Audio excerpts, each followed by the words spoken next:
You're probably familiar with the testimony of Bob Lazar. We're talking about gray aliens. And according to Lazar, the reactor was a matter-antimatter reactor. One of the largest explosions that we know of is the annihilation of matter and antimatter. CERN, the largest man-made machine on planet Earth, is a Large Hadron Collider. The Chinese are building one 10 times the size of that. I personally believe that Bob Lazar is telling the truth. What do you think? Are they coming from space and under? I mean, I don't know. I don't know, man. I think I've interviewed a lot of people about this stuff. I've come to the conclusion I think it's all spiritual. I'm entirely persuaded that that there's an extraterrestrial component to this, and I'll tell you why. You're probably familiar with the testimony of Bob Lazar. Yeah.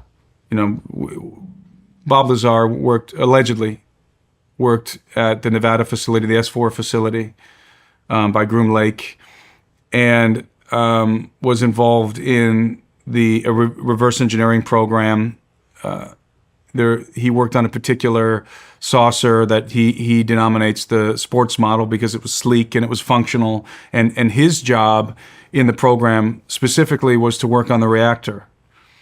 And according to Lazar, the reactor was a matter-antimatter reactor. And in order to function, it required a piece of exotic matter that was machined into a triangle.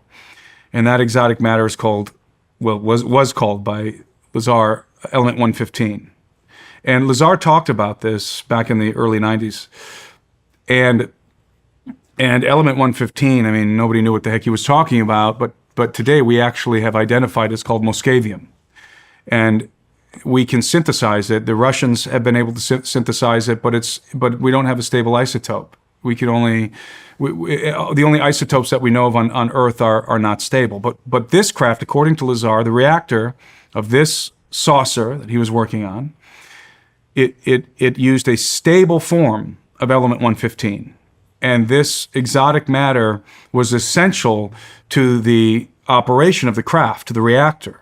And again, it was a matter-antimatter reaction. And of course, one of the largest explosions that we know of is the annihilation of matter and antimatter. Matter and antimatter annihilate each other. We know antimatter is real. We can actually... What is antimatter?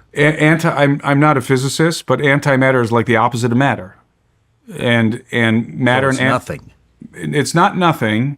I'm not qualified to answer the question, what is antimatter? I know it exists, and I know that we can create antimatter at CERN. We have created antimatter at CERN, but you know, it only exists for fractions of a second. And by the way, you know, antimatter, that collision between matter and antimatter, that annihilation, that could be turned into a weapon. You can weaponize that. You can stabilize it, and that you can build antimatter bombs. Well, you know, I mentioned that CERN, the largest man-made machine on planet Earth, is a Large Hadron Collider in Geneva, in the CERN. And the Chinese are building one 10 times the size of that. No, I didn't know that. At least they were. They definitely were. I would assume that the project is still underway. And again, the CERN is the largest man-made machine on Earth.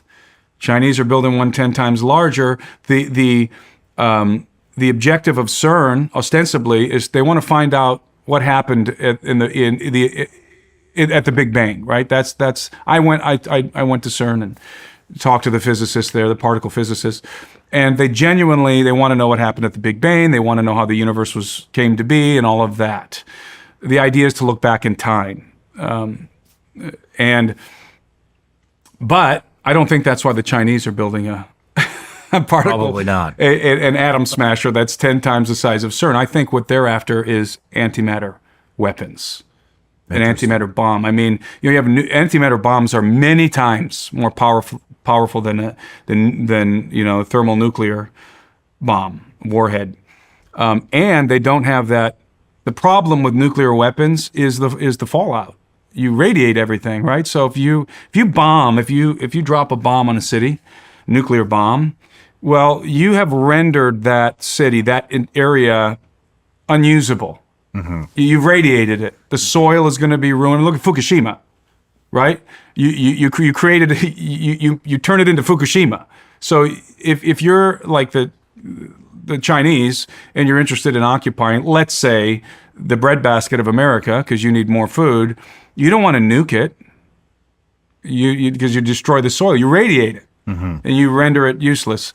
But an antimatter bomb, that's another situation. You could create an explosion that is bigger, more powerful, more intense than a nuclear explosion without that, without the radiation, without nuking that area, so you could bomb it and then make use of it afterwards. So that's a little rabbit trail there, but I think that's why the Chinese are interested in building a collider, precisely because of the matter-antimatter annihilation. It is exceedingly powerful. So going back to the reactor, this, of course, comes from the testimony of Bob Lazar, that there's a matter-antimatter reaction happening inside of the reactor, and it's generating an enormous amount of energy, the kind of energy that's required to generate and to control gravity waves. And that's how Lazar says that those craft work. They produce gravity waves, and that's all featured in the testimony of Bob Lazar. He wrote a really good book called Dreamland where he describes all of this. I personally believe that Bob Lazar is telling the truth. I am persuaded that his testimony is true, and I know there's a lot of controversy out there about that, but by the way, Lazar's testimony synchronizes with Grush's testimony and with Lou Elizondo's testimony. It perfectly synchronizes. The craft that Lazar worked on, the sports model, the interior of the craft was designed for diminutive people. In other words, for little guys who, according to Lazar, the people who worked at the S4 facility referred to as the kids. We're talking about gray aliens. And I have people who come to me who are, they're whistleblowers, but they're not whistleblowing in an official capacity yet. And some of these guys have been on crash retrieval sites, and they've been involved in various aspects of crash retrievals, the protocols, and they've seen the bodies. And the bodies are little gray guys. So, yes, I'm absolutely persuaded that we are looking at a nuts and bolts physical phenomenon, craft that actually crashes, and corporeal biological beings who die. Again, this is the testimony of David Grush. This is the testimony of Lou Elizondo and others. And there are more, by the way. There are more witnesses coming forward. There's going to be another hearing. And we're going to hear more. I mean, we're going to see more witnesses. And, Tim Burchett, Congressman Burchett, tried to push through legislation, whistleblower protection legislation. I don't know if you knew that. I did. I think it was last year. Because what they really need to do is to protect whistleblowers who are coming from the legacy program. Because we have guys like Grush and Elizondo who've come up against the program, who are not read into the program, but have knowledge of it. But what we don't have yet are whistleblowers who had hands on the craft. No matter where you're watching Sean Ryan Show from, if you get anything out of this, please like, comment, subscribe, and most importantly, share this everywhere you possibly can. And if you're feeling extra generous, please leave us a review on Apple and Spotify podcasts.